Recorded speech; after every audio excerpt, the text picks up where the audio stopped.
Les larmes, quand tu les arrêtes, eh ben c'est pas chouette. Hein. Je crains un peu qu'on soit trop dans l'émotion. Si toi tu me fais pas confiance sur le traitement de ce qui est dit en matière théâtrale, c'est difficile. Ça, c'est dur pour moi de faire confiance. C'est ce que je vois. J'ai besoin de vous toucher. Ça me rassure. Toucher, moi je peux plus depuis 30 ans maintenant. Et là je vais avoir beaucoup de mal. Quand on est en détention, on est touché que pour la violence ou par la violence ou par les surveillants. Est-ce qu'on peut sourire? Bien sûr, bien sûr. Ce soir, je vois les choses avec plus d'optimisme. C'est vraiment, j'allais dire, du salut public de vous entendre.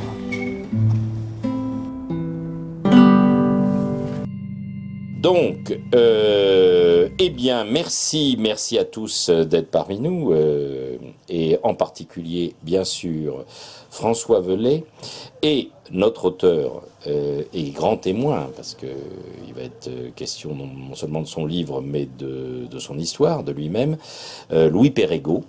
Et comme de coutume, pas de longue présentation, puisque, et d'autant moins de longue présentation de ma part, que François Velay va se charger de la présentation. Et donc je lui passe la parole. Merci. Donc moi je suis François Velay, je suis responsable d'une association qui s'appelle Auxilia et qui depuis 1959 donne des cours par correspondance gratuits aux personnes détenues. Et donc j'ai eu connaissance fin 2017 d'un documentaire qui s'appelle Après l'ombre de la réalisatrice Stéphane Mercurio qui a filmé des répétitions d'une pièce de théâtre mise en scène par Didier Ruiz qui a monté un spectacle avec 4 anciens détenus de longue peine et la compagne de l'un d'entre eux et qui a filmé ces répétitions, et c'est un film documentaire que j'avais vu sur invitation avant la projection dans les salles. Et donc j'ai trouvé ce film très bien, et puis j'ai été recontacté au début 2018, en janvier-février, par la production qui nous demandait d'être partenaire de ce film, qu'Auxilia, l'association Auxilia, soit partenaire de ce film, ce que j'ai accepté volontiers parce que c'était un film de qualité qui tourne encore d'ailleurs, qui vous pouvez voir en salle, dans quelques salles de bonne qualité en France.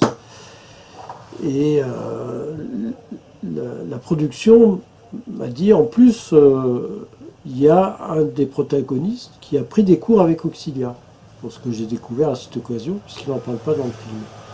Par contre, il en parle dans la pièce qui s'appelle Une longue peine et qui tourne aussi en ce moment, qui est à Pontoise le 25 juin 2018, qui va être au Festival d'Avignon, j'ai vu ça. Alors je ne sais pas les dates, mais ça peut se voir sur le site du festival. Et donc on a découvert que Louis Perregaux était un ancien apprenant d'Auxilia, qu'il avait pu passer son examen d'entrée en faculté grâce à une prof qui l'a aidé bénévolement. Et puis ensuite, il a continué à faire des études avec l'Université de Lyon et jusqu'à passer un master, je crois. Une maîtrise. Une maîtrise. Voilà, à l'époque, une maîtrise en On parlait français encore à ce moment. Voilà. Et voilà, et puis il se trouve qu'il y a un autre protagoniste aussi du documentaire, Eric, qui a pris aussi des cours avec Auxilia.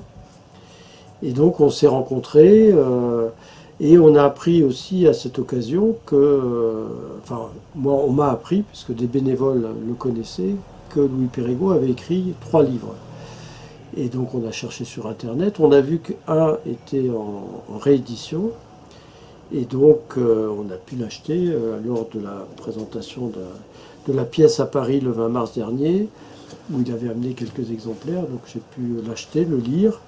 Et c'est le témoignage de son parcours de vie, hein, qui passe par la case prison et qui y retourne même, d'où le titre de ce livre, qui raconte la révolte d'un jeune fils d'ouvrier italien qui se révolte contre le destin qui lui était imposé par la société, ce qu'il ressentait comme imposé par la société de refaire le parcours de son père, qu'il pouvait qu'être ouvrier et puis avoir une vie de misère et de difficultés. Et il s'est révolté contre ça, de la manière dont il l'a fait, qui l'a amené donc à connaître l'univers carcéral, et qui raconte très bien dans ce livre, avec une vision donc de témoignage, enfin, mais aussi une vision politique de ce qu'est la prison et d'à quoi ça sert dans notre société. Voilà, et c'est un témoignage très fort. Voilà, pour nous, pour l'association, ben, bien sûr, on a très peu de retours. On donne des cours, donc il y a 800 bénévoles dans toute la France qui donnent des cours à environ 2000 personnes incarcérées. Mais souvent, enfin, à 99,99% des cas, on n'a pas de nouvelles des personnes à qui on a donné des cours. On n'en entend jamais plus parler quand ils sont sortis. Et après tout, peut-être tant mieux, peut-être voilà. Mais pour les bénévoles, des fois, c'est décevant dans le sens où, où on ne sait pas ce qu'ils deviennent et le retour qu'ils pourraient en faire, comme le fait Louis Perregaux, puisqu'il le fait dans la pièce de théâtre. Il témoigne des cours qu'il a pris à Auxilia et du fait que ça l'a sorti du trou, quoi, que ça lui a permis d'avoir une petite lueur, un petit espoir de faire quelque chose de ce temps contraint de prison. Voilà, donc pour nous c'est précieux et puis je pense que ça peut être très intéressant pour beaucoup de gens qui ne connaissent pas la prison ou qui l'ont connue. Et puis le livre est intéressant déjà à ce titre, à d'autres titres parce qu'évidemment c'est une sociologie aussi de la prison. Ça c'est intéressant. Ce qui frappe aussi, c'est toutes les, on ne va pas trop dévoiler, mais toutes ces tentatives pour essayer surtout de changer les choses.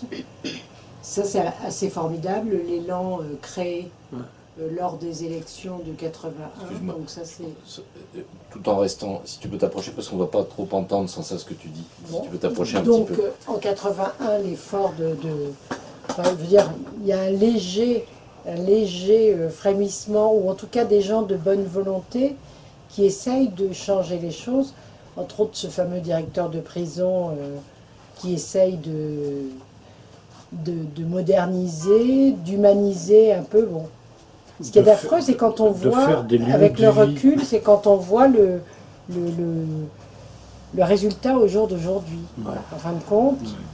Alors, par contre, ce qui est très intéressant, la sociologie, tout ce que vous amenez, même vous avec d'autres, pour essayer d'humaniser, de faire parler les prisonniers, je pense à ce journal qui est créé, enfin, toutes ces activités, ces animations, parce que vous ramenez quand même beaucoup de vie dans la prison à cette époque-là. Et puis, évidemment, ça n'a pas duré longtemps. Hein. Non, ça dure jamais longtemps, parce que la prison, elle fonctionne un petit peu avec une force d'inertie telle que... On s'y enfonce un peu, mais on rebondit tout le temps et on revient en arrière. On est toujours confronté à cette non-écoute, le mépris. Ça, c'est quelque chose qui, moi, m'a beaucoup toujours blessé et pour lequel j'ai toujours beaucoup essayé de militer. Et je vais revenir sur l'histoire avec François et surtout d'Auxilia.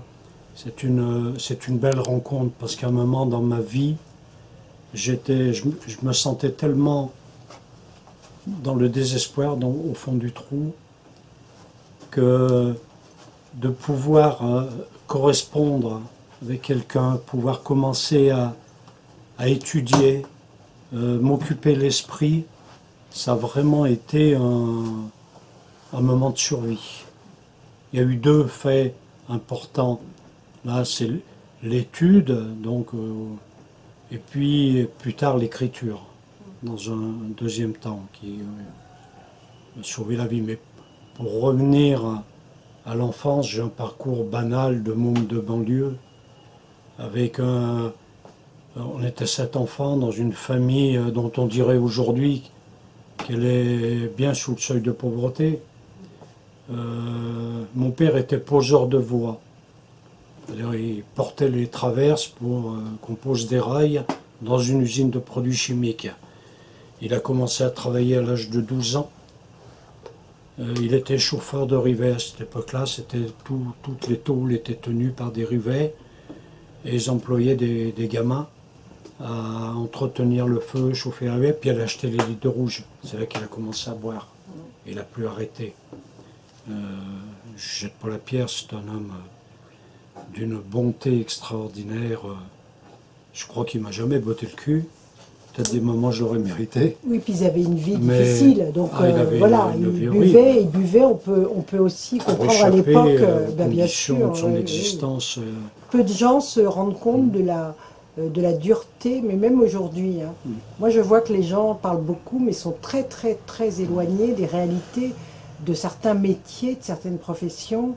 Moi qui ai fait de l'alphabétisation, justement, j'ai beaucoup côtoyé des gens qui travaillaient dans les chantiers, qui rentraient, qui après venaient au cours. Ils étaient formidables. Moi j'étais quelquefois trempée, hein, les chaussures de chantier bien épaisses, imbibées d'eau. Et les types venaient quand même. C'est cette réalité-là qu'il faut regarder aussi, c'est cette réalité de boulot atroce, et en plus de ce courage de ces gens-là pour essayer de faire comme les autres, d'essayer de survivre, de vivre avant tout. Effectivement, on peut comprendre quand on travaille à cet âge-là que malheureusement on tombe un peu dans cet alcool de fatigue et d'oubli. Voilà. Tout l'environnement des gens qui avaient C'était quelle année? Le même quelle travail, époque? Début des années 50. Moi je suis né en 48, donc toutes les années 50.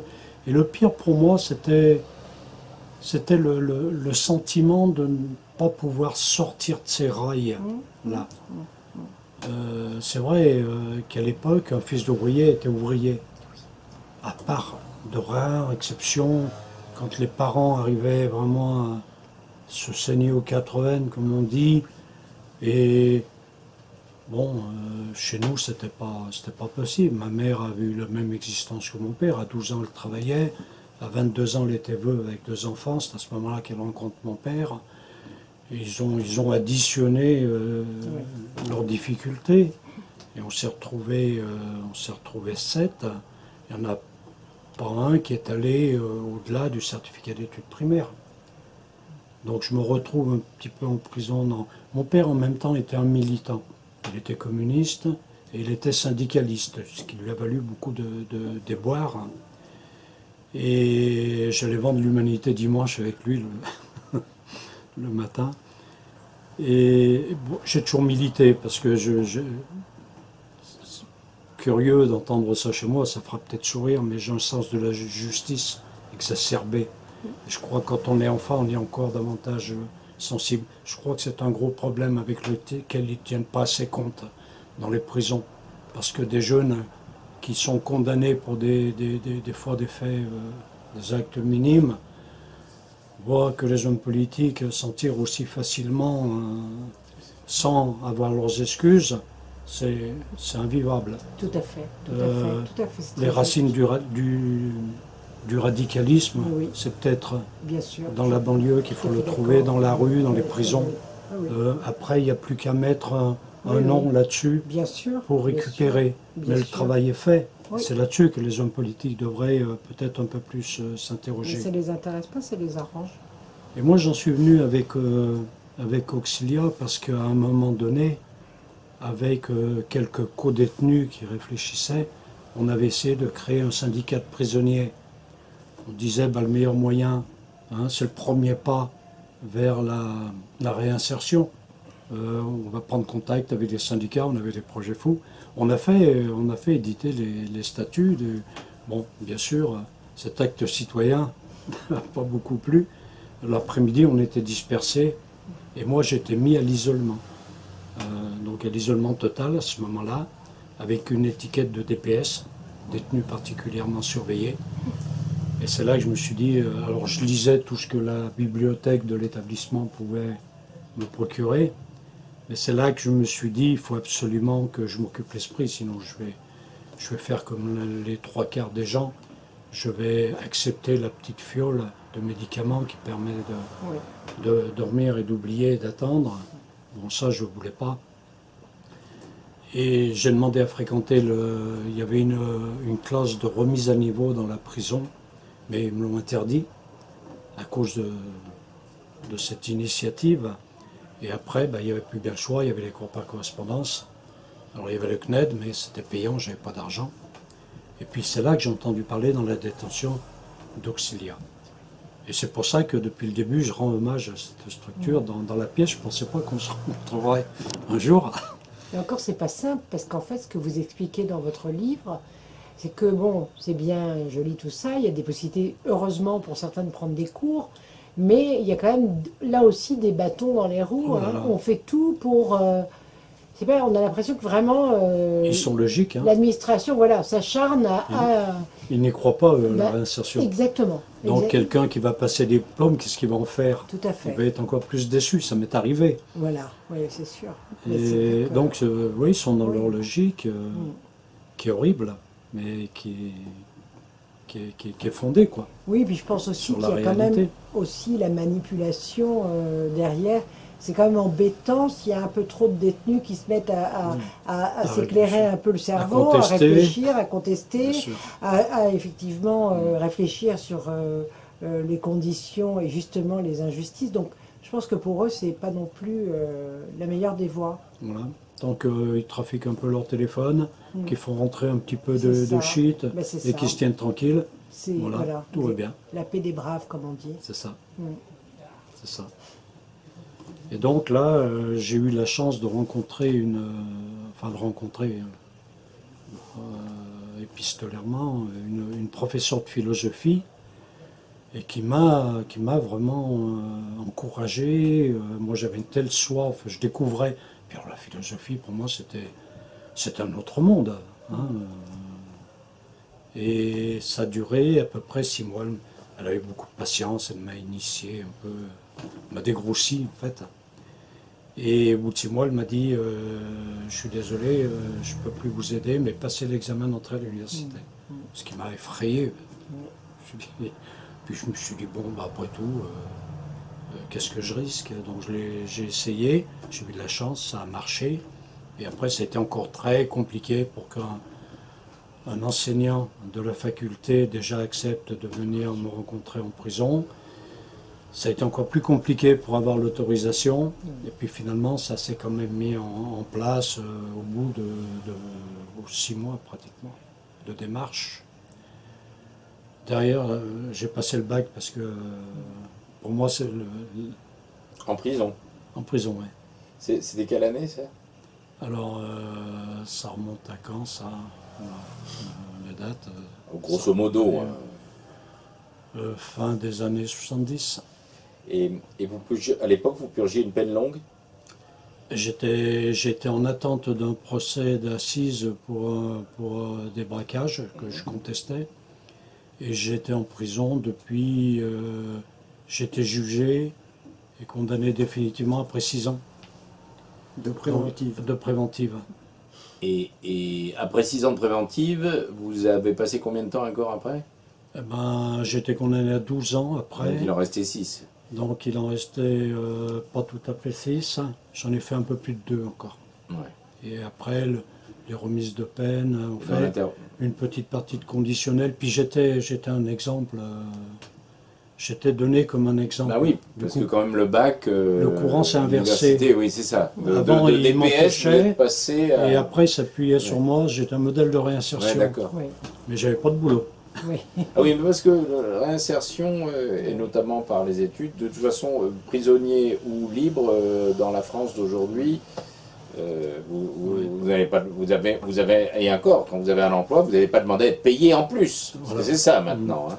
Ce qui est d'assez touchant, justement, c'est la pensée que vous avez toujours quand même pour vos parents, quand vous réalisez un peu ce parcours, ces études, puis même vous, parce que c'est vrai que c'est une sacrée satisfaction.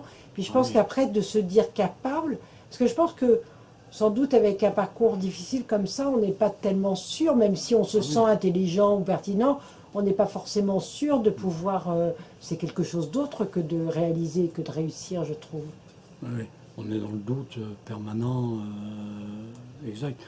Oui, oui, moi c'était le plus beau cadeau que je pouvais offrir à mes parents, et mon père est décédé, mais après à ma mère.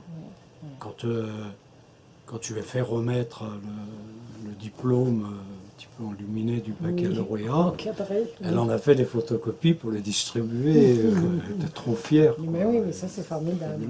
Et est-ce que ça a eu cet effet d'entraînement attendu justement par l'administration pénitentiaire auprès des autres détenus? Est-ce que ça en a inspiré quelques-uns ou...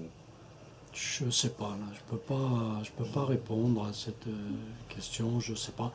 Il y a eu beaucoup de transformations différentes, parce que c'est lié, on approche là de 81, avec cet espoir insensé. Hein. Phénoménal. Enfin, il y a des gens, mais... Non, mais dans tous les domaines, hein. Il n'y a pas que la prison. Oui, il n'y a que dans tous les domaines, là, je pense que... Là, la gauche partout, au pouvoir, ça va s'humaniser. La grande illusion. C'était la grande illusion, ça nous a porté un moment.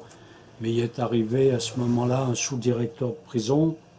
Il faut resituer ça dans le contexte. Je suis en prison à Lyon. Lyon, c'est une prison qui a une réputation, mais infecte. Les médias l'appellent la marmite du diable. Et c'est un petit peu le lieu de purgatoire pour tous les directeurs de prison qui ont fait un faux pas avant. D'accord. Soit ils ont tapé dans la caisse, soit, alors là, tâche indélébile, il y a eu une évasion. Il ne peut rien, mais bon, voilà, ils en payent les conséquences. C'est pour ça qu'ils étaient aussi brutaux, pour éviter les tentatives. Et alors, il y avait une organisation des surveillants, brigadiers et surveillants-chefs, pour contrôler les lieux de pouvoir. Et le directeur, il lui disait, toi tu restes dans ton bureau, tu viens pas nous emmerder. Donc il restait dans son bureau, il attendait que ça se passe pour retrouver une affectation. Et Christian Carlier arrive, mais alors, on l'a regardé comme un extraterrestre. Il était le premier ou dans les meilleurs de sa promotion, de l'école de magistrature, et c'est lui qui demande son affectation là. Et petit à petit, il installe un système, il s'appuie sur certains surveillants, il les encourage à être moins bêtes. Et en s'appuyant sur un petit noyau, qui très vite s'était distingué des autres surveillants en mettant des chemises blanches, plutôt que la chemise bleue de l'administration. Il y avait une scission là, on sentait qu'il y avait... Oui. Et il commence à transformer les lieux les plus fermés, le QHS, et le quartier d'isolement, QHS, quartier de haute sécurité, en lieu de vie. C'est-à-dire que les grilles du bâtiment restent fermées, mais il ouvre les cellules.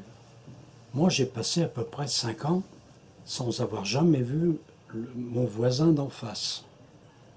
J'entendais quand la porte était fermée, au moment où il circule pour donner la nourriture, j'entendais causer, mais je ne l'ai jamais vu.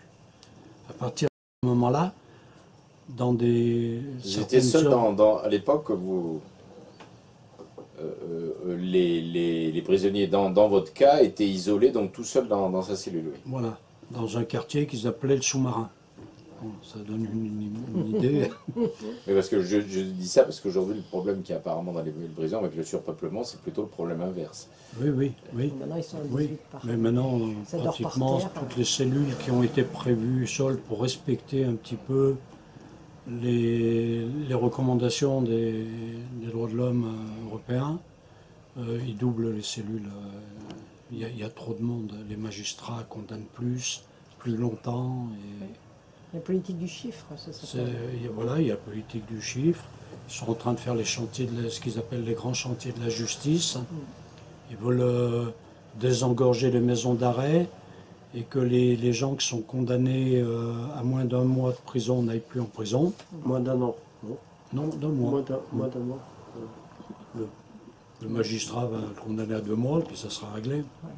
Il aurait contourné D'abord, ils ne veulent même pas rentrer dans les discussions. Tout à fait. On sent qu'ils sont arc-boutés, ils ont peur qu'on leur supprime des tribunaux. Voilà, c'est ça. Il y a des revendications très corporatistes là qui font que peut-être ça... Oui, ils deviennent plus sévères, plus répressif, les magistrats, Oui, parce que c'est lié à leurs conditions de carrière et de travail, alors, finalement. Enfin, il y a une détermination qui fait que, pour des raisons pratiques, s'ils ne condamnent pas assez, il y aurait des conséquences néfastes pour eux. Je crois que la grande majorité des magistrats sont des conservateurs qui sont pas particulièrement tendres. Ils n'ont pas besoin d'être encouragés, quoi. Et voilà, il y a la pression de l'opinion publique derrière. Il y a deux jugements maintenant, on a l'impression. Il y a un jugement médiatique et un jugement judiciaire. On voit que les médias condamnent les gens avant et font pression. Bon, Ce qui est sympa, ce que vous avez dit qu'ils condamnaient de plus en plus, alors que quand on écoute les médias, c'est plutôt l'inverse qu'on nous renvoie comme information. Quand on écoute la classe dirigeante, oui, voilà. et les médias inféodés à la classe dirigeante, c'est vrai qu'ils sont très massivement présents. On entend qu'il y a du laxisme, qu'il n'y a pas... Voilà. C'est le même discours sur les immigrés. Alors que c'est complètement l'inverse. Les clandestins, on a exactement les mêmes choses.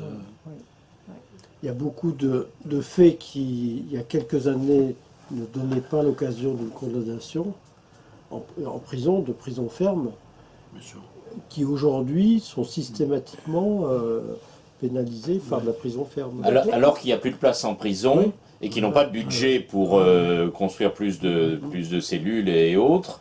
Mais néanmoins, la pression idéologique est telle qu'on emprisonne à tire-larigot. Alors qu'il n'y a jamais eu autant de peines alternatives à la prison, mais que les juges n'utilisent pas d'abord parce qu'il n'y a pas suffisamment de personnel pour suivre ces peines alternatives à la prison, parce qu'il faut du personnel pour trouver un travail d'intérêt général, pour suivre un condamné, pour s'assurer qu'il va faire une peine.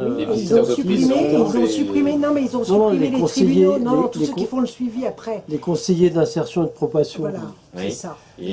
Qui travaillent à l'extérieur avec des gens qui sont condamnés, qui sont sous main de justice, mais pas à des peines de prison, qui sont condamnés à des peines alternatives. Mais ça, il faut les mettre en place. Et puis, et donc le juge, il n'est pas sûr qu'il y aura une suite, que la personne va rester, il ne veut pas s'embêter, il dit c'est 3 mois, c'est 6 mois, et puis avec mandat de dépôt. C'est-à-dire que la personne, elle est emmenée tout de suite en prison. Donc elle avait un travail, elle perd son travail, pendant 6 mois, elle ne va pas être chez elle, elle ne va pas payer son loyer, elle va perdre son logement, sa femme va le quitter, c'est un homme, c'est majoritairement des hommes quand même. Et donc il y a une espèce d'automaticité, de facilité à dire c'est 6 mois de prison ferme et puis voilà. Oui, et alors ça, en plus ça se complique puisque depuis quand même un moment il y a une espèce de consensus, y compris dans la doxa diffusée par la classe dirigeante et ses médias, qui est de dire qu'un des meilleurs moyens de radicaliser, c'est de mettre ceux qui peut-être ne seraient pas radicalisés parmi le type de délinquance ou de menace sociale qui est la plus évidente pour tout le monde aujourd'hui, c'est-à-dire les jeunes susceptibles de se radicaliser, que la prison est le meilleur moyen de les radicaliser. Mais pourtant, on les met en prison. Là, on enquille quand même contradiction sur contradiction. Bien sûr. Et là, on commence à alerter l'opinion qu'on va relâcher 450 Mais en plus, personnes radicalisées. Non, mais ils vont assurer un suivi, c'est-à-dire qu'ils vont ajouter une peine à la peine encore. Sans jugement. De surcroît, sans jugement, c'est arbitraire. Voilà, et de surcroît, on sait qu'ils ont en plus supprimé exactement ce que vous disiez, tout ce qui était infrastructure de suivi. Tout ça, c'est des budgets qui ont été sucrés. Et oui, donc, tout ça, c'est des budgets qui ont été allégés. Des journées de prison. Donc, pourtant, ça pourrait être un argument quand même. Voilà. Ça coûte beaucoup moins cher que des journées de prison. C'est encore trop cher. Oui, mais c'est beaucoup moins. Ça coûte beaucoup moins cher. Donc, il y a plusieurs pays en Europe qui l'ont bien compris. La Hollande, par exemple, a mis en place beaucoup de prévention et de mesures alternatives. Ils ont vidé les prisons Il les revend, Alors, il les loue. Il les loue. Il les loue aux Belges. C'est incroyable. C'était le français bientôt. L'Espagne, l'Italie sont sur une phase aussi, une courbe descendante pour des raisons économiques, parce que ça coûte moins cher. Et puis, tout le monde sait, hein, il y a un résultat probant, il y a des statistiques qui montrent que quand sont mis en place des mesures alternatives, ou alors des mesures qui permettent de sortir avant de prison, comme la libération conditionnelle, où là il y a un suivi, il y a beaucoup moins de récidives. Le problème, c'est qu'il suffit d'une récidive spectaculaire, et alors là, toute la chaîne, qui, pour toutes les raisons que vous avez expliquées, a bien compris que c'était la seule chose efficace à faire, c'était de faire ça, se fait tomber dessus. Comment il était connu, fiché, emprisonné, laxisme, c'est inadmissible, insupportable. Et ça, on peut même plus dire que c'est un discours attribué à la droite, puisqu'on a bien vu à quel point avec Valls, Hollande et aujourd'hui Macron et tout l'appareil de toute façon qui est le même, hein, l'appareil administratif, l'appareil d'État. Là, la menace idéologique politique, c'est surtout pas de prendre ce risque-là, avec la certitude que de toute façon, en faisant le contraire, comme ils le font, c'est la merde totale. J'ai une question d'ailleurs. Vous avez rencontré beaucoup de fraudeurs fiscaux dans votre périple? Pourtant, non, c'est pour ça que j'ai plaisir à en parler dans la pièce. Oui. Parce que tu sais qu'il n'a pas été emprisonné d'ailleurs, en fait, comme par hasard. Alors, ils nous ont présenté la chose en disant qu'ils avaient aggravé sa peine. Avant, il avait été condamné à 3 ans, mais 3 ans, il allait y aller en prison. Parce que c'était 3 ans ferme. Donc, ils lui ont mis 4 ans, dont 2 avec sursis. Et finalement, comme il a une peine de prison de 2 ans, elle peut être aménageable. Voilà. Et donc, il n'ira pas en tôle. Ben voilà. Alors, j'ai vu Et ça, les médias l'ont déjà annoncé, alors que le juge d'application des peines n'a même pas saisi.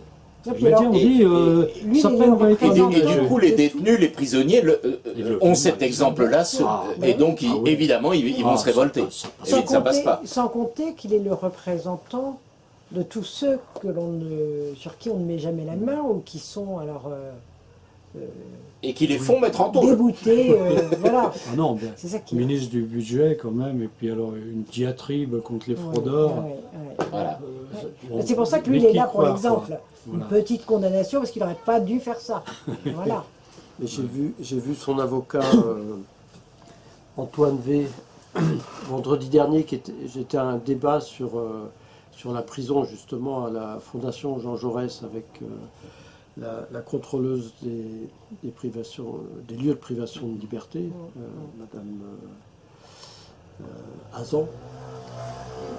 Et puis il y avait cet avocat qui était là et qui en a parlé. Et à la fin, je l'ai interpellé pour lui dire, mais voilà, parce qu'à un moment, au début de son intervention, il a dit, bon, il faut arrêter de dire que les gens célèbres et de pouvoir sont moins condamnés que les autres. Montrez-moi un voleur de vélo qui a 4 ans de prison, comme M. Cahuzac. Ah bon? Il a sorti ça? Oui. C'est une honte. Et les gens n'ont pas réagi? Et donc, j'ai été voir après. Il a acheté des vélos, lui, avec Plus c'est gros, mieux ça passe. Je lui ai dit, certes. À la Fondation Jean Jaurès, il a pu. Enfin, ça m'étonne qu'à moitié, remarque, mais enfin, bon. Je l'ai interpellé à la fin. Quand on connaît la Fondation Jean Jaurès, on n'est pas vraiment surpris. J'ai été le voir. Pour les démonter, j'y vais le 20. Oui. Ah, vous jugerez vous-même. Je suis invité pour le film. Et donc, j'ai été le voir pour d'autres choses, mais je lui ai dit, mais bon, il a été condamné à 4 ans, mais avec 2 ans ferme, qui va lui permettre d'avoir un aménagement de peine, comme c'est prévu dans la loi. Il m'a dit, non, c'est pas sûr, c'est pas. Moi, je lui aurais dit, mais combien de vélos, à votre avis, il a pu voler avec une somme pareille? Est-ce qu'on peut les compter, les dessiner pour que vous ayez une idée de ce que ça représente comme vélo ou comme petit pain pour ceux qui n'ont rien à manger? Et puis c'est des gens qui sont à leur poste d'autant plus condamnables qu'ils ont ce poste-là. Et puis en plus, quelqu'un qui est chargé... C'est vraiment l'exemple typique. Ça, on en revient au début du témoignage de Louis Perregaux, c'est-à-dire que c'est le sentiment d'injustice totale que la justice produit sur les justiciables. Comme quand on espère-t-elle qu'ils vont s'amender. On voit bien avec les comparutions immédiates. Mais bien Alors sûr. ça, ils en ont parlé en disant qu'il y a une raflent des automaticité. jeunes dans des manifestations, Oui. ils raflent large. Oui, mais bien sûr. Celui qui n'a mais bien pas une famille très Oui. structurée, des parents un peu influents, eh ben, il se retrouve Bien sûr. au moins une semaine ou 15 jours Bien en prison. sûr, Quoi. Et bien qu'est-ce sûr. que ça Là, ils ont fait ça C'est avec des scandaleux, lycéens, c'est là, scandaleux. Voilà. Mais voilà, des lycéens, là, Ouais, qui ont récemment, été, mais ouais. complètement, c'est une honte. Mais une En honte. garde à vue, On n'a jamais 48 vu heures ça. sans avertir les Oui, parents. exactement. Avec des Des enfants mineurs, ouais. des mineurs. Oui, oui, mais ça, c'est. Là, une des principales causes de la surpopulation en prison, c'est les conduites sans permis et donc sans assurance en état de récidive. Ouais. C'est les plus nombreux. Ouais. Et c'est un délit qui n'existait pas avant, il n'y avait pas de point. Oui. Conduisait sans permis, il avait une amende, mais ouais. tant qu'il n'y avait pas un accident. S'il y avait un Bien accident, sûr, c'est c'était- pas pareil, oui, bien sûr. Mais simplement conduite sans permis et donc sans assurance, ça, en récidive, ça conduit systématiquement en prison. Ouais. Quand ça tombe sur un artisan, ce genre de truc. Le type, Il perd tout. là. Il perd tout. et très souvent, il a perdu ses points petit à petit, de point par deux points, quoi, parce qu'il il roulait bien sûr. 2 ou 3 km Oui, heure de oui, plus oui, que oui. la moyenne Oui, oui, oui. autorisée. Tout à fait, tout à fait. Et là, d'un coup, pan, Et il y en a beaucoup en tôle. énormément. Il y a ça qui gonfle, justement, qui sont les causes réelles de la surpopulation, ça, et l'usage de produits illicites, qui le sera peut-être plus bientôt. L'usage ou le trafic? Non, L'usage en état de l'usage. récidive. Parce que là, Alors après, ça dépend de qui. c'est ça, parce que les flics que je connais bien de l'arrondissement, là, il y a la même ambiance que partout, et de plus en plus, même celle qu'on a en banlieue, on la retrouve y compris dans des quartiers comme celui-ci de Paris, donc il y a les trafiquants, etc., me disent, nous, on ne les alpague plus, pour deux raisons. La première, de tout ce qu'on leur demande, c'est qu'ils ne fassent pas de barouf et qu'ils ne se fassent pas remarquer, parce que de toute manière, quand on les présente au juge, Nous la mettre. on les fout, ils ressortent le lendemain, donc ça ne sert à rien. Non, mais là, je parle des trafiquants, hein, pas des consommateurs. C'est pour ça que je suis un peu surpris. Il y en a beaucoup pour consommation. Usage de produits oui, bien illicites sûr, en état de récidive.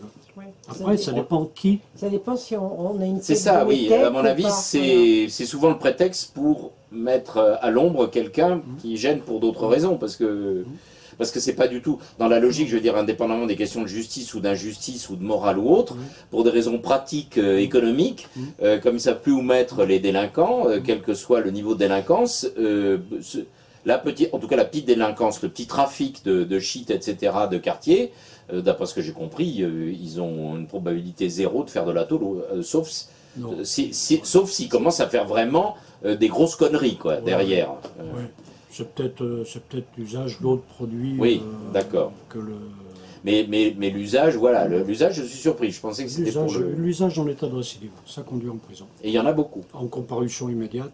Comparution immédiate et en tôle. C'est pas Et de longtemps. tous les milieux sociaux ou seulement un milieu social particulier? Parce que ça peut aussi jouer. Hein. Voilà, ça compte énormément. Bah oui, parce que l'usage entre deux récidiviste personnes, de il y a substances une illicites, différence. on en connaît Quand que... on sait Oui, que dans les beaux quartiers, on fume beaucoup. Je voudrais savoir si vraiment les Ils y flics... sont pas. Bah non. ils ne se contentent pas de fumer. Ceux-là, ils vont pas en prison. Oui, c'est de la non, cocaïne. bah non. Parce que ça, c'est plutôt les... Oui, c'est ça, Ceux-là- c'est la clientèle. Alors, la Ceux-là ne se clientèle, font pas voilà. arrêter déjà parce que en plus, Parce qu'il y a l'avocat, il y a quand on tout, vit, puis c'est même pas le problème, c'est que quand on vit dans des quartiers ou en tout cas surtout en banlieue, effectivement l'arrestation déjà rien que sur la tête, c'est déjà le premier critère. L'arrestation au faciès, déjà ça commence. Si par malheur on tombe sur une cigarette roulée dans votre poche avec un peu de shit dedans, c'est fini là. En général, si vous ne faites pas tabasser, quelquefois on vous tabasse gentiment, vous avez une tête au carré, puis vous ressortez le lendemain. Sur la différence de situation Oui. selon les milieux sociaux, j'ai un exemple qui est un petit peu extrême. Mais je me souviens du fils de Sarkozy qui s'amusait à lancer des cailloux sur la policière qui était en Oui, faction. c'est vrai, oui, j'avais lu ça. Ouais. Il en a fait Exactement. pire. Qu'est-ce qui s'est passé? Le père a convoqué la policière Oui.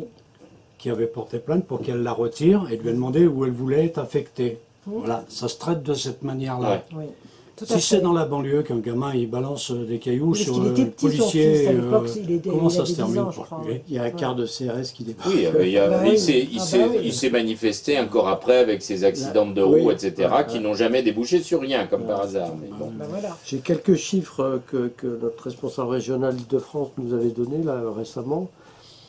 Sur à peu près 80 000 personnes en prison, alors je n'ai pas le chiffre exact, 70 000 à peu près. ouais, il y aurait 47 000 personnes qui sont alors soit en attente de jugement 20 000, soit condamnées à moins de 6 mois de prison, moins de 6 mois de prison 15 000, et moins de 12 mois 12 000. Voilà. Donc ça fait 47 000 personnes. Sur 70 à 80 000. Donc, Sur voilà. 80 000, il y en aurait 47 000. Enfin, sur 70 à 71 000 Ouais, à c'est peu près incroyable. actuellement. Voilà. Ouais, Donc c'est ouais. une grosse proportion qui sont moins de 2 ans de prison. C'est Bien sûr. de la petite délinquance qui peut être traitée Traité autrement, mais bien sûr. d'une façon Pourquoi plus ça positive sert pour Et tout qui le monde. risque de faire d'enfermer basculer quelqu'un pour 5 mois, Puisque vous à part disiez, ajouter des difficultés à sa vie. voilà, ce que vous disiez, voilà. Après, justement, c'est une bascule, puisqu'effectivement, C'est un engrenage. on perd son logement, c'est un engrenage terrible. Et c'était déjà, à l'époque, il y avait des espèces de combats, je me souviens, j'en avais parlé, je crois qu'on avait parlé tous les deux, j'avais entendu que Nobel Peace à l'époque sur les quartiers de haute sécurité, il avait eu tous les médias et toutes les célébrités de l'époque derrière lui. Après, il y avait aussi Charlie Bauer qui avait fait un roman absolument intéressant, hein, d'ailleurs sur sa vie et sur ses études aussi, puisqu'il a fait, comme vous, J'attendais. il a fait des études, etc.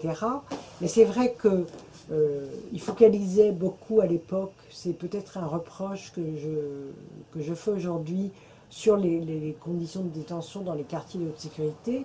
On avait quand même un peu oublié cette espèce de sous-étage où on met les gens effectivement de façon... Et ça c'est important, vous le relevez dans votre livre, et ça je trouve que c'est intéressant parce qu'effectivement ce côté-là est très important, où on brise des destins, où on fait basculer sans doute des jeunes après dans une délinquance plus forte, hélas, plus intense, et ça c'est important de le dire. Et d'autant plus fort que ce qui empire aussi, c'est que qu'ils fassent un effort de réinsertion ou pas, les perspectives de réinsertion, du fait de ce qu'on appelle le marché de l'emploi, sont de plus en plus dégradées. et là, on retombe dans la problématique posée initialement, qui est de justice sociale. Parce que les gens sont attentifs à la très grande délinquance, au crime, aux choses comme ça, mais les aspects de justice qui relèvent de la justice sociale et qui ont un impact dans le phénomène que vous décrivez, y compris votre propre biographie en atteste, ça, je dirais qu'on a cette espèce de pression idéologique actuelle et de démagogie qui est maintenant portée par toute la classe politique, hein, fait que ça s'aggrave. On s'appuie sur les, comme vous l'avez dit, sur les cas les plus extrêmes, les crimes qui sont assez spectaculaires, horribles, et qui concernent, c'est des gens qui ne devraient même pas être concernés par la prison. C'est d'abord des malades. La plupart de ces gens-là devraient avoir un suivi psychiatrique. Et avant c'était plus le cas. Alors oui, justement ça c'est aujourd'hui tous ces cas vraiment de sociopathes, ils ne sont pas traités d'un point de vue psychiatrique. Non, ils sont assommés de produits, de bonnes substances. Ouais,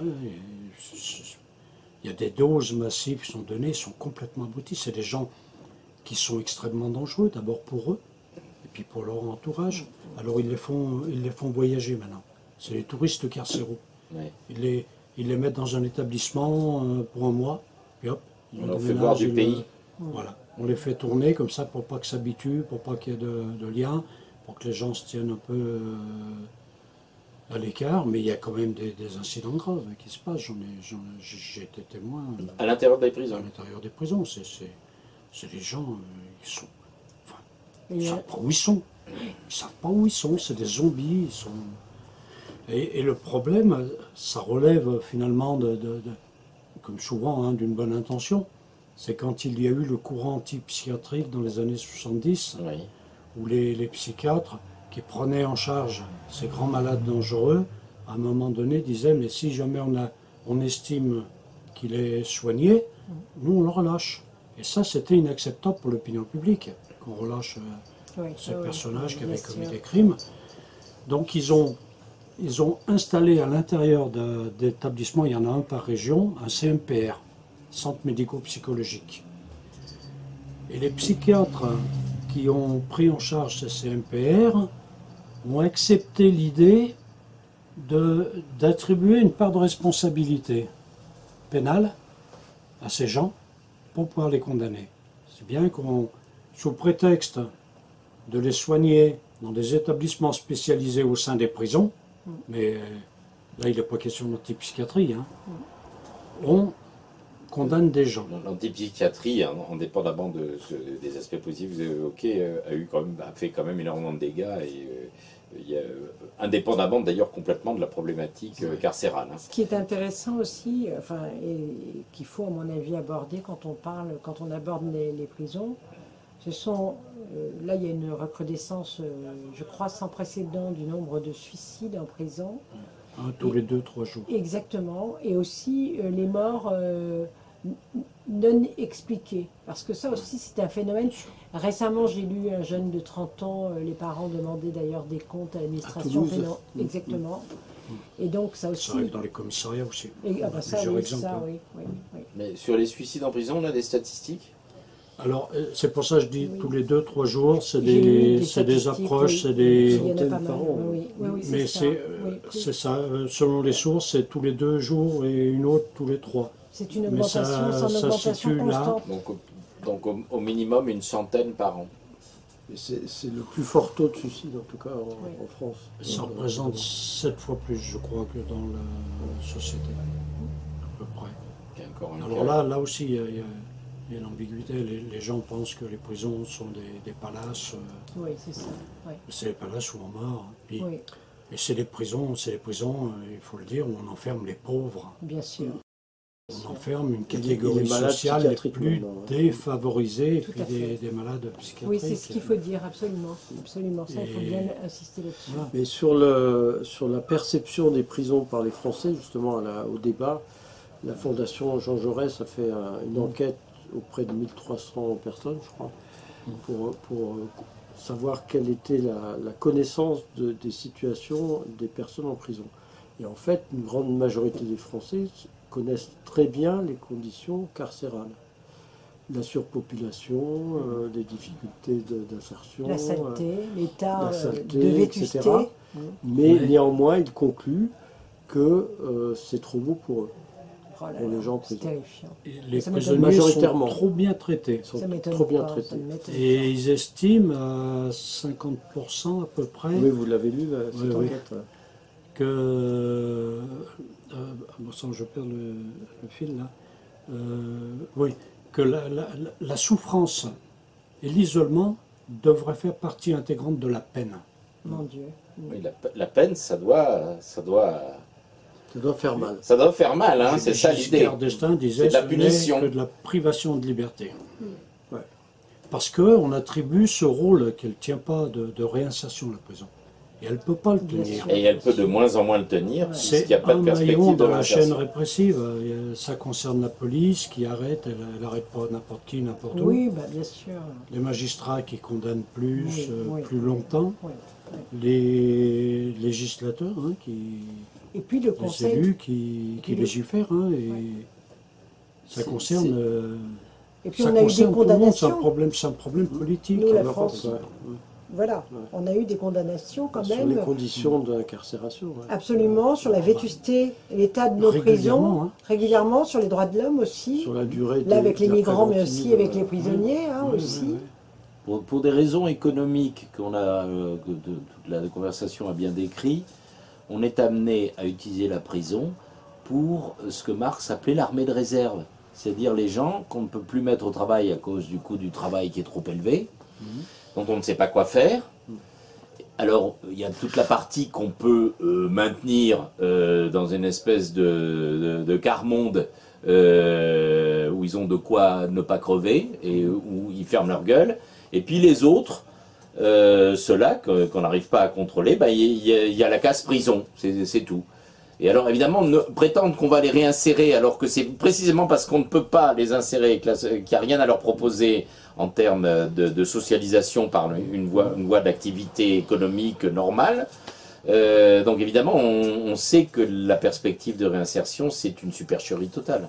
Je veux reprendre le propos de Michel Foucault, qui disait le rôle principal de la prison, c'est de gérer les inégalités. C'est court, ça veut tout dire. Oui, mais attention, dans la perspective de Foucault, attention, c'était un gros imposteur. Il ne voulait pas du tout dire ce que vous venez d'écrire et ce qu'on vient de décrire. Il ne voyait pas ça du tout comme ça, mais on peut le retenir, la conclusion, on peut la retenir. Ce n'était pas du tout son idée, en réalité, parce que les aspects d'inégalité sociale, ils sont contrefichés en réalité.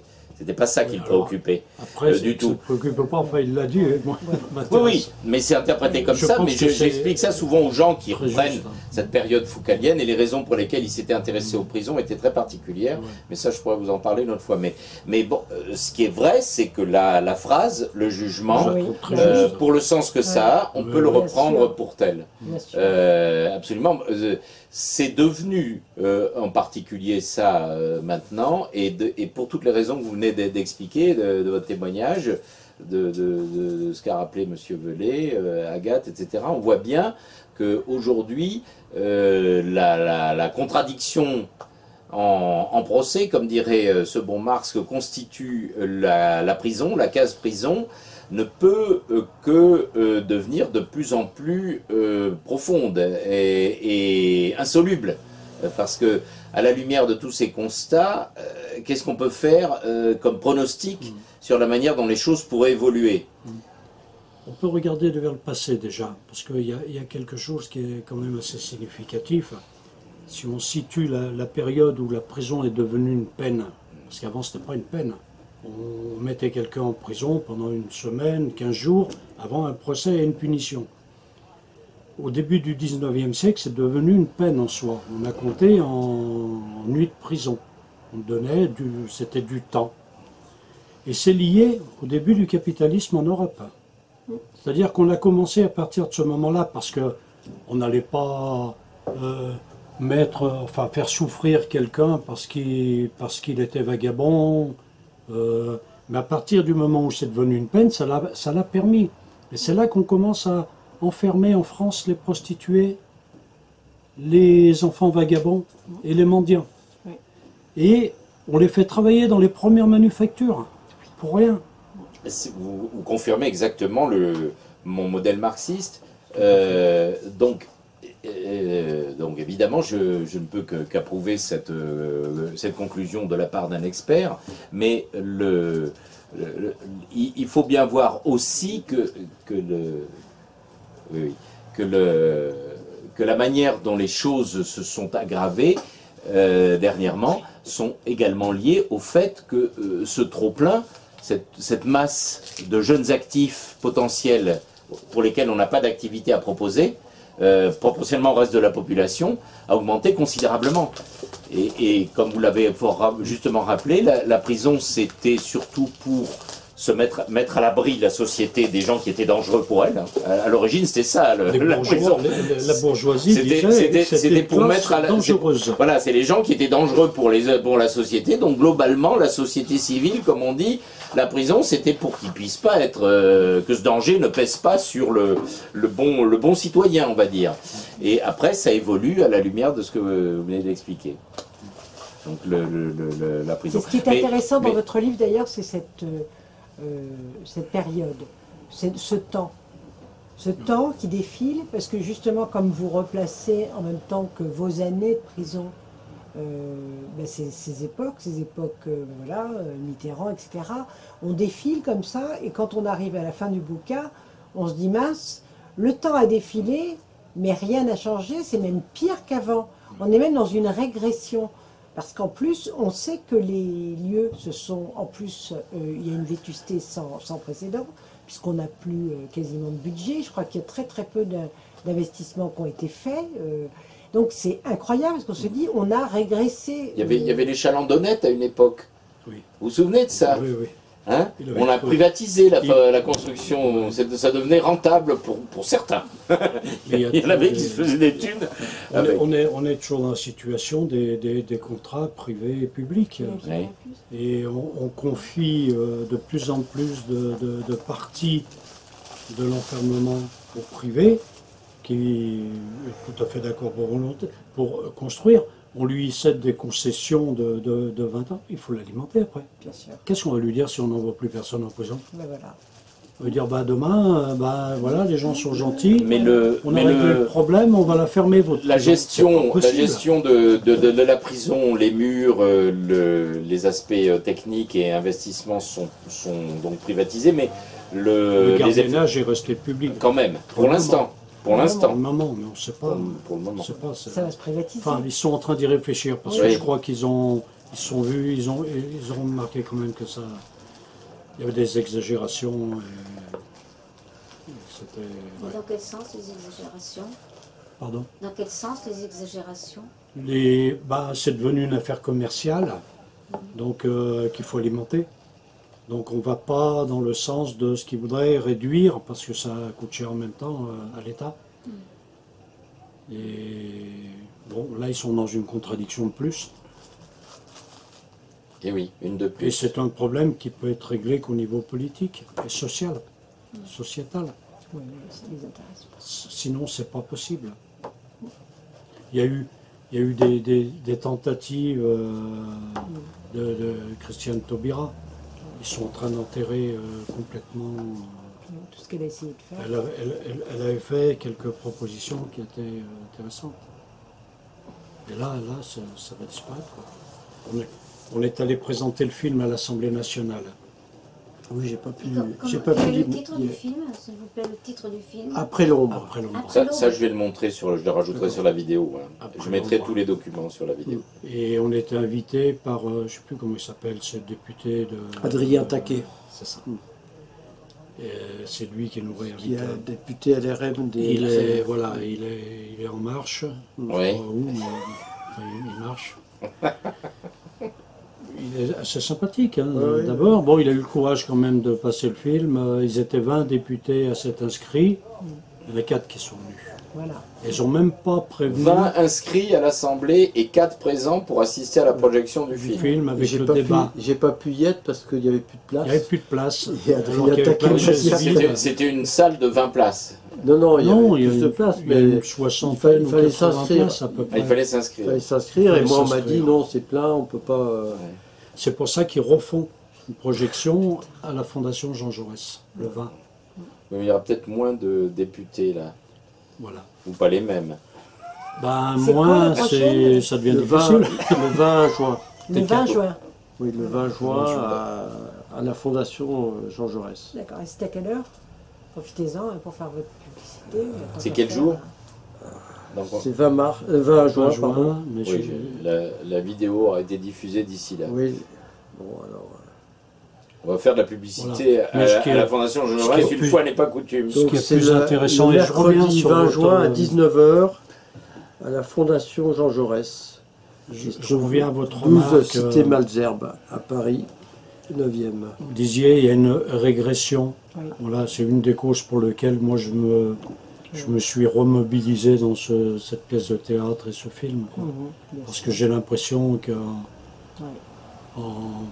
depuis 30, 40 ans, non seulement ça n'a pas bougé, mais on revient encore en arrière, effectivement. Oui, mais si on analyse tout le témoignage, toutes les analyses que vous avez faites vous-même très lucidement et très clairement, on ne voit pas du tout comment ça va pouvoir s'arranger. On voit même toutes les raisons pour que ça se complique et ça s'aggrave. C'est bien ça qui est quand même très inquiétant. Voilà. Moi je le fais parce que quand j'étais très jeune, complètement inculte, au fond de ma cellule, il y a un type qui s'est dressé, qui est sorti de prison et qui s'est revendiqué comme ancien prisonnier, c'est Serge Dubrozet, qui a écrit des livres. Oui. Entendu parler de lui. Il m'a rendu ma dignité, ce type. Je me suis dit, mais si je m'en sors aussi, si jamais j'arrive à m'exprimer un jour, pendant un temps, je le ferai. Voilà ce que j'ai fait. Après, j'avais tourné la page. J'ai voulu faire autre chose, vivre pour nous, une famille, construire quand même quelque chose. Et c'est ce qui s'est fait. Avec ma compagne, on a mis en place une radio libre dans un petit village de la Loire. Et puis là, j'ai pris ma retraite et puis voilà, on est resté très discret parce que je me suis dit, c'est encore un truc à faire couler la radio, quoi. Oui. Hein, puisqu'on vivait de subventions. Bien sûr. Et maintenant, avec la retraite, bon, je me suis mis un peu à l'écart. Et je me suis dit, non, parce qu'on a un corps faut y de retourner retraite. quand même, parce que c'est pas possible. Si je peux apporter à des gens, simplement en parlant d'eux, qu'ils ne soient pas oubliés, ce que Serge Divroset m'a apporté, vous avez raison, parce que ça me satisfait. Vous avez raison, parce que moi j'ai lu jeune comme ça les bouquins de Boer, de Noël Pisse à l'époque. Mais c'est vrai que ce soit Charlie Boer ou ça m'a intéressé, ça m'a permis de voir de l'autre côté du mur, j'avais cette curiosité. Mais voilà, ça fait quand même partie des choses. Après, on s'intéresse un peu plus à ces gens qui sont derrière, ça donne conscience de leurs difficultés, de leur vie. Le fait de ne pas les oublier. Exactement. Je crois qu'ils ne restent pas des fantômes là. Oui. C'est important. Bien sûr que c'est important. J'ai regardé sur le web il n'y a pas longtemps, je ne sais plus par quel biais, un documentaire sur les révoltes des prisons en 71-72 qui s'appelle Sur les toits. Oui. Où à une époque, donc, à la prison de Nancy, de Toul, et puis dans d'autres prisons, hein, mais le documentaire est sur une des prisons, je ne sais plus si c'est Nancy ou Toul. Ça a été filmé parce que la prison est en plein centre-ville, mais vraiment comme la santé, mais dans des quartiers passants, quoi, comme si la prison était dans le bâtiment d'en face, avec des habitants qui tournent autour, quoi. Et donc ils sont montés sur les toits. Et tout de suite, ça a fait du foin, et les caméras sont venues, les journalistes et tout. Donc, et on voyait les prisonniers qui avaient des banderoles, qui criaient des toits, etc., pour protester contre leurs conditions d'incarcération. On était dans la suite du contexte d'effervescence sociale de 68 quand même. Ça s'arrête en 72, en date ça de 72, l'enterrement de Pierre Auvernay, etc. Ouais. Mais il y avait effectivement, pendant toute la période 68arde et surtout post-68arde, cette ambiance de rébellion du social. Il y avait... On a oublié qu'il y avait, on a surtout parlé des fils de bourgeois, mais on a oublié qu'il y avait d'une part la plus grande grève de l'histoire de France, donc c'était quand même beaucoup les classes laborieuses et les pauvres qui avaient bloqué tout le pays, et qu'il y a eu effectivement toute une agitation en prison de manière complètement indépendante d'ailleurs des actions de Foucault et compagnie à l'époque, c'était complètement autre chose. Et ça aussi, bon, moi je me souviens, j'ai vécu, oui, on en parlait beaucoup. C'était relayé par la presse comme tout le reste de l'agitation sociale. Les intellectuels les soutenaient quand même. Absolument. Pour cette raison-là, ça a été soutenu. On en parlait beaucoup parce qu'il y avait, c'était un petit peu dans l'air du temps. Il y avait ce qu'on appelait des convergences. Là, on est dans la recherche de convergence. À l'époque, il y en avait d'autant mieux que le mouvement social, vraiment social et non pas sociétal, puisqu'on voit bien que la problématique des prisons c'est un problème social, au sens de la matérielle, hein, du rapport de production, eh bien venait d'autant plus spontanément qu'il y avait toutes ces difficultés qui existaient. Donc jusqu'à donc 72 ou 73, mettons au grand maximum, on avait cette ambiance générale, l'air du temps, les idées reçues, donc la démagogie qui allait avec, était complètement différente de celle qu'on a aujourd'hui. Il faut dire aussi qu'on est le chômage de masse ne faisait que commencer aussi à cette époque-là. Hein. Il commençait à y en avoir, mais le chômage de masse, il commence justement, enfin, il est perçu socialement comme massif à partir de 74. Donc jusque-là, la pression idéologique pour faire porter la faute sur les pauvres, les travailleurs et la prison, ben, ils ont ce qu'ils méritent. et justement, pour régler les problèmes d'inégalité, ça va devenir, la pression va devenir beaucoup plus importante, encore plus importante après, mais du coup, idéologiquement, on ne va plus en parler. Voilà, puis c'est la période aussi où les ouvriers se sentent complètement abandonnés. Absolument. Et c'est là où moi je bascule. Parce que 68, je suis à l'armée. Donc avant 68, au travail.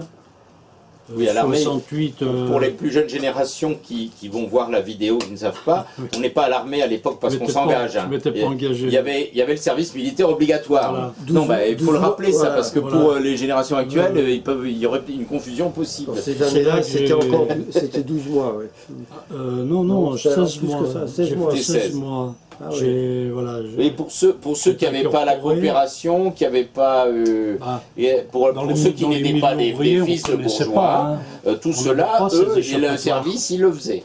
Et moi, je bascule à ce moment-là, parce que tout ce qu'on me propose, c'est de retourner à l'usine avec des difficultés supplémentaires. Je me retrouve en prison, puis après, je me retrouve sur les toits, à la maison centrale de Melun, fin 73. D'accord, à la même époque. En octobre, je crois. Voilà, donc tu confirmes ce que je viens d'expliquer.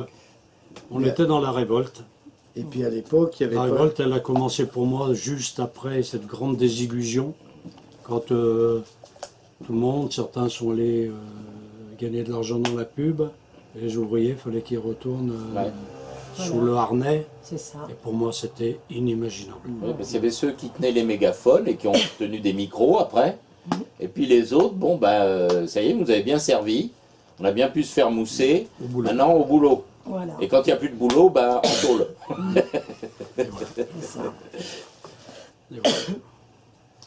Bon, on a tout résumé. Bah oui, je vais te laisser quand même peut-être parce que le mot de la conclusion. On a parlé autour du livre, ouais. Mais pas complètement du livre. Donc c'est quand même ton parcours assez représentatif de ce qu'on a dit, même si c'est les années 70, 80 jusqu'à 94. Donc il y a des choses qui ont changé, mais la logique reste la même quand même. Et toi, donc, après la période de 8 ans, notre première période de 8 ans, tu es sorti avec, comme tu disais, un autre regard de tout le monde, parce que tu avais fait des études, tu avais fait de la radio aussi, tout en étant en prison, tu avais eu des permissions, où il y avait des systèmes d'enregistrement sur des cassettes qui passaient après à radio. Le journal d'écrou en prison. Il y avait un journal que tu avais créé fort aussi, dans le quartier d'isolement, avec ses cellules ouvertes grâce à ce sous-directeur de prison qui avait laissé se faire ce journal, qui était important, parce que c'était fait par des prisonniers. Il avait changé l'esprit, parce que on était un représentant par bâtiment, c'était une construction en étoile, comme ça, un représentant par bâtiment, pour collecter les écrits des uns et des autres. Mais très vite, on a été sollicités, on était les écrivains publics. Souviens-toi du slogan de 80. Changer la vie. Ouais. Il y en a qui ont cru. Et parmi ceux qui ont cru, il y avait des gens qui étaient, comme on dit maintenant, en capacité de le faire parce qu'ils avaient des postes importants, ils avaient du pouvoir, ils étaient sincères, honnêtes. Ils y ont cru, ils ont essayé. Le cas de Christian Carlier, ce fameux directeur de prison, décoiffant quand même, lui. Ouais. Parce qu'en plus, il vous permet de vivre une expérience dans les cellules, d'aller dans les cellules des prisonniers, de discuter, de leur rendre service. On était investi d'une confiance pour les autres détenus. Il y en a qui ne savaient. Il y a un taux d'analphabétisme et d'illettrisme considérable. Et d'aller faire une lettre par le service social, il y a une méfiance. Oui, bien sûr. Vous voyez, des gitans, j'ai souvenir de gitans. Il disait, mais non, mais je ne peux pas aller voir l'assistante sociale, elle va le donner au directeur. Non, pour lui c'était intime et ça ne devait pas être lu par 150 000 et il nous faisait confiance.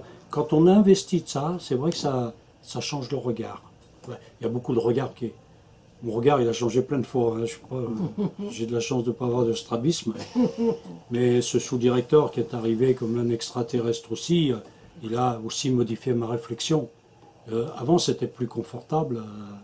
Voilà, on était aussi manichéens. Ben oui, le bien, le mal, le méchant. Voilà, voilà, on inversait, c'était pas c'est forcément tout. confortable, mais c'était simple. Voilà, bah oui. On n'avait pas besoin de réfléchir. Voilà, il n'y avait pas besoin de réfléchir. Là, ça a quand même bien bousculé. Et puis, je suis sorti avec un tel espoir qui ne pouvait pas être comblé. Je ne demandais pas la lune, je demandais de pouvoir faire un boulot à peu près qui m'aurait plu. Je demandais pas.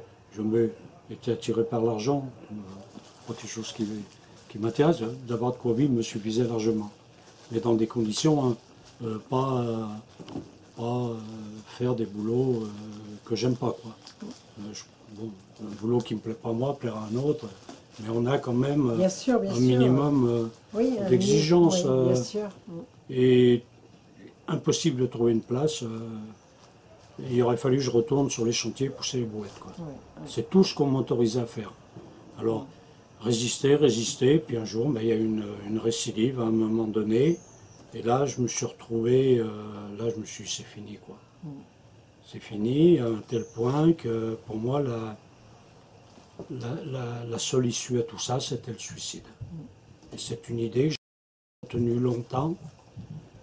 Et puis, avant ça, j'avais quand même le devoir de m'expliquer auprès des gens que j'aime, qui m'aiment, ma compagne, les enfants. Donc je voulais laisser une trace. Et je me suis mis à rédiger comme un fou, ce qui était normalement un cahier intime. Et puis, je me suis pris dans l'écriture. Cela, ce livre m'a sauvé la vie, quoi. Si bien que j'ai abandonné, je n'ai pas vu s'éloigner cette idée qui était là, qui m'habitait. Mais en même temps, qui était... Il était écrit en prison, le livre? Oui, et il est sorti clandestinement. Les trois sont sortis clandestinement, ça c'était important pour moi. Je l'ai remis petit bout de papier par petit bout de papier au parloir à ma compagne, qui elle remettait ça au propre. Et puis à un moment, elle m'a dit, écoute, ce que tu dis, ça peut aussi servir à d'autres. Donc pourquoi pas envisager d'en faire un livre. Voilà. Puis et les deux autres livres traitent de quelles questions? Alors, il y a eu ce livre qui m'a sauvé la vie déjà en prison. Celui-ci, c'est vraiment votre parcours. C'est aussi mon explication, pourquoi j'avais récidivé. Ça me permettait de mettre ça à distance, d'y réfléchir. Je n'avais pas tout compris, c'est allé des fois un peu vite et j'avais pas vraiment tout analysé encore dedans. Donc ça permettait déjà ça. Et puis à partir du moment après, ça devient un livre. C'était compliqué. Alors là, il y a encore eu une histoire, mais des histoires, je pourrais vous en raconter toute la nuit. À un moment donné, on s'était mobilisé pour essayer de sauver un type qui faisait la grève de la faim parce qu'il avait été torturé dans son pays en Algérie par la sécurité militaire avant qu'il s'aperçoive qu'il s'était trompé de personnage. Il a eu tellement peur qu'il est vite venu se réfugier en France où il avait une cousine. Et puis il n'arrivait pas à trouver de boulot, il a commis un petit larcin. Il avait été condamné à 2 mois de prison. C'est vraiment qu'il n'avait pas fait grand-chose dans sa situation et tout. Et il voulait le renvoyer en Algérie. Mais il avait donné une conférence de presse. Il avait rencontré des journalistes et il leur avait dit ce qu'il lui avait fait. Alors on imagine, le renvoyer là-bas, c'était le condamné à mort, ce type. Ce type était décharné. Il en était à 50 jours de grève de la faim. Et avec quelques copains, on s'est mobilisés pour faire une journée prison morte, avec l'appui de journalistes extérieurs qui ont annoncé la nouvelle. J'avais jamais vu une solidarité pareille. Jamais. Quand on fait une journée, un mouvement, on refuse de monter de promenade. Solidarité des détenus. Ça suit à 40, ça suit à 50%, presque 90%. Il y a eu des articles dans Libération de gens qui ont suivi, qui sont mobilisés. Parce que tous ils sont retrouvés dans cette situation de ce type. Cette injustice. Cette injustice. Pourtant, le type n'était pas sympathique, c'était d'autant plus méritoire. Parce qu'il était considéré comme un indicateur. Oui, oui. Terrible dans une prison. Ça a été dur, hein, mais les gens se sont sur l'idée. Voilà, le type n'existait pas. Finalement, on a gagné. Oui. Bon, moi, ce que j'ai gagné, c'est qu'ils m'ont transféré à 100 km. Bon, ça a compliqué les parloirs, tout, mais on était trop heureux de l'avoir fait. Et c'est le moment où est sorti le livre. Et le livre est sorti, le directeur là-bas était quelqu'un de correct, il ne m'a pas puni pour ce déplacement. Et donc je lui avais annoncé un tout petit peu avant qu'il allait y avoir un livre. Et on n'était pas jugé encore. Et on en était, je ne sais plus combien d'années, 4 ans au moins. Et le juge nous... Toujours en préventive. Une deuxième fois en préventive. Et le juge nous faisait une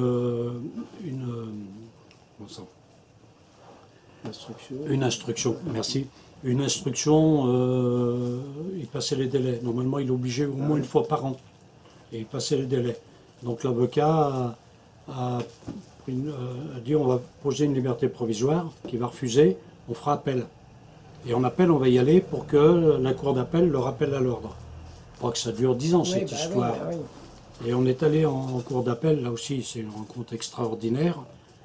Et la présidente de la cour d'appel, qui avait une réputation effroyable,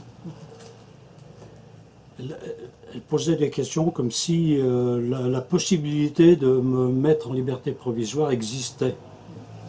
Mon avocat était à l'envers, il ne comprenait plus, parce que d'habitude elle était pète sec. Et elle m'a mis en liberté provisoire. Et j'ai appris après qu'elle avait lu le livre. Voilà, c'est pour une belle histoire, pour finir. Oui. Très belle conclusion. Bon, par contre, je suis resté 18 mois en liberté provisoire.